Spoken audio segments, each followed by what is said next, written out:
Nazir service DSP ने अपनी बेटी और बीवी को क्यों कत्ल किया और फिर लाशें पुलिस को कहां से मिली, तमाम तर जो तफ्तीश है वो मुकम्मल कर ली गई है। इस पर बात करते हैं, हमारे साथ मौजूद है डीआईजी इन्वेस्टिगेशन लाहौर सैयद ज़ीशान रज़ा, इनसे जानते हैं। अभी जो हमें जो जितनी तफ्तीश से हमारा साबित हुआ है वो ये हुआ है कि 25 सितंबर की रात को इसने कत्ल किया है और 25 सितंबर की रात को कत्ल करके इसने उसी रात को लाशें डंप की हैं। और जो इसमें बेटी की लाश है जो खानसा उस्मान है, उसकी लाश मिली है 27 सितंबर को और ये काना के इलाके में इसने डंप की थी, एक नाला था वहाँ से 27 को बरामद हुई है।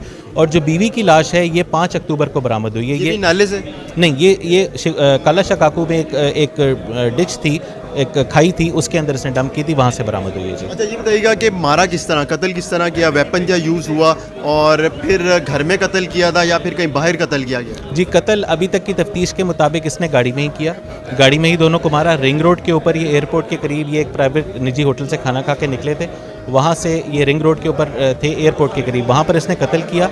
और इसने जो वेपन इस्तेमाल किया वो जो अभी तक की तफ्तीश के मुताबिक वो पिस्टल इस्तेमाल किया और वो एक प्राइवेट पिस्टल था।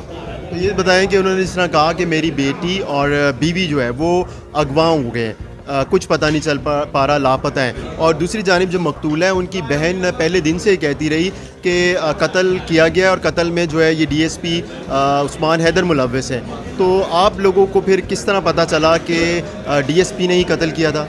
जी, आपने बिल्कुल ठीक कहा कि इनकी बहन ने पहले इस तरह की एक एप्लीकेशन भी दी, लेकिन उसमें हमने ये देखना होता है बतौर पुलिस ऑफिसर्स कि इसमें लीगल हेयर कौन है जिसका ज़्यादा, क्योंकि एक तरफ उस्मान हैदर जो है वो पर्चा करा रहा था अपनी बीवी और बेटी की गुमशुदगी का। उस वक्त तक आप लोगों को बिल्कुल इल्म नहीं हुआ ना? जी, उस वक्त तो ज़ाहिर बात है, हम क्योंकि एक कंप्लेनेंट ने एक दरख्वास्त दी थी, हम उसको तफ्तीश हमने की, पहले हमने वो एंड क्लियर किया कि कहीं वो तो नहीं है। और जब हमें वहाँ से ही ये चीज़ें पता चली कि ये तो मामला दूसरा है, तो फिर हमने तफ्तीश का रुख इधर मोड़ा और हमने इंश्योर किया कि हम, क्योंकि वो ख़ुद मुल्ज़िम एक पुलिस ऑफिसर था और हम ये भी कर सकते थे कि हम उसको पहले अरेस्ट करें और बाद में सबूत लें, तो इसका चांस था कि शायद वो सबूतों को मिटाए और कुछ कोशिश करे एविडेंस को ख़त्म करने की।